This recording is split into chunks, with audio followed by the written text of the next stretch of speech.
Hi ஃப்ரெண்ட்ஸ், welcome to cook with Arul. இன்றைக்கி நம்ம சேனலில் கிராமத்து ஸ்டைலில் மணமான சுவையான நெத்திலி கருவாட்டு குழம்பு பண்ணுறது எப்படி அப்படின்னு தான் பார்க்க போகிறோம். நெத்திலி கருவாடு அப்படின்னாலே குட்டி குட்டியாக இருக்கும்.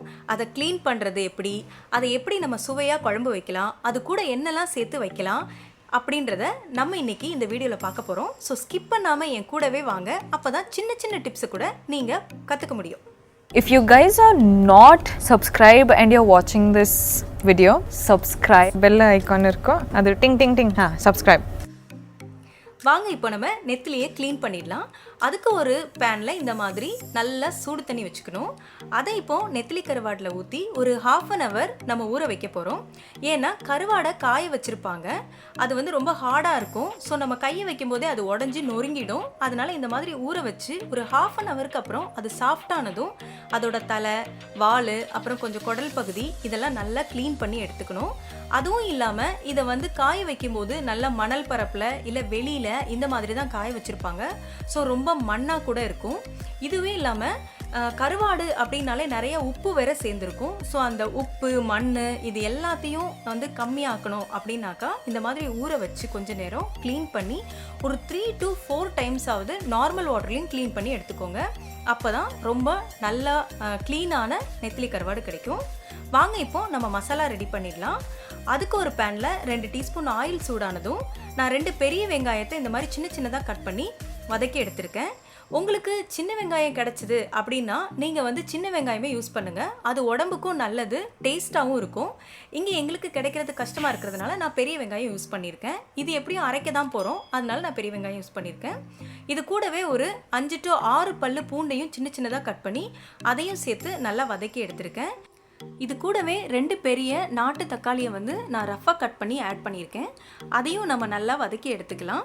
இதே மாதிரி நீங்களும் எண்ணெயில் வதக்கி அதை அரைச்சி குழம்பு வைங்க, ரொம்ப டேஸ்ட்டாக இருக்கும். நமக்கே தெரியும், கிராமத்துலலாம் அம்மியில் அரைச்சி தான் குழம்பு வைப்பாங்க, அதோட டேஸ்ட்டே தனி தான். ஸோ நம்மளும் இதே மாதிரி வதக்கி அதை அரைச்சி குழம்பு வைக்க போகிறோம். இப்போ இது கூடவே மசாலா பொடியெலாம் சேர்த்துடலாம். 1/2 டீஸ்பூன் மஞ்சள் பொடி, 1.5 டீஸ்பூன் மிளகாய் பொடி, 2 டீஸ்பூன் மல்லிப்பொடி, 1/2 டீஸ்பூன் ஜீரகப்பொடி சேர்த்துருக்கேன். இதில் மீன் குழம்பு, கருவாட்டு குழம்பு இதுக்கெல்லாம் நம்ம மல்லிப்பொடி மிளகாய் பொடியை விட ஜாஸ்தியாக சேர்த்துருக்கணும்.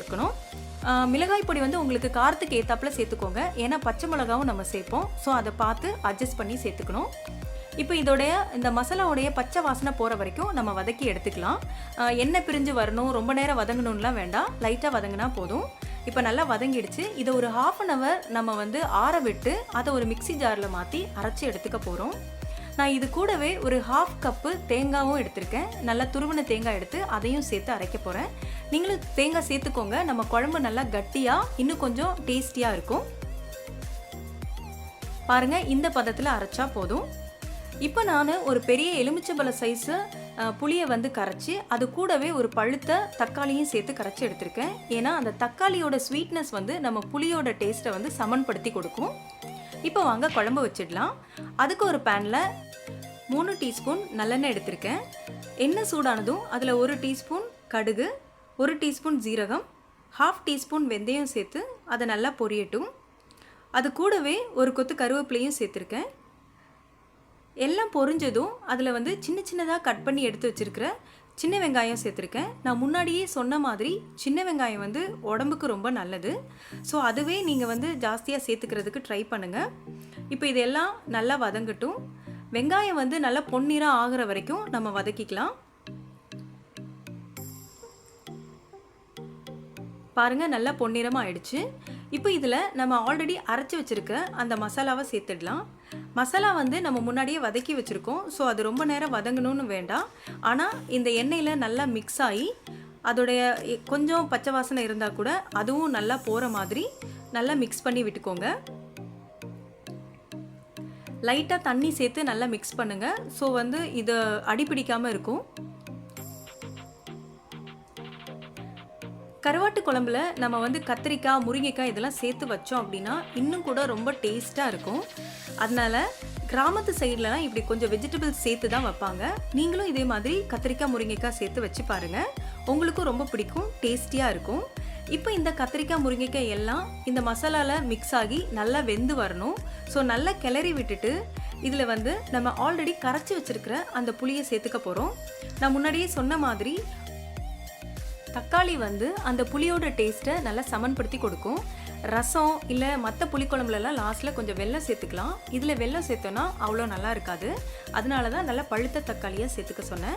ஸோ இப்போ இதில் வந்து தேவையான அளவு உப்பு சேர்த்து நம்ம இதை மூடி போட்டு இந்த கத்திரிக்காய் முருங்கைக்காய் வேகிற வரைக்கும் நம்ம வேக வைக்க போகிறோம்.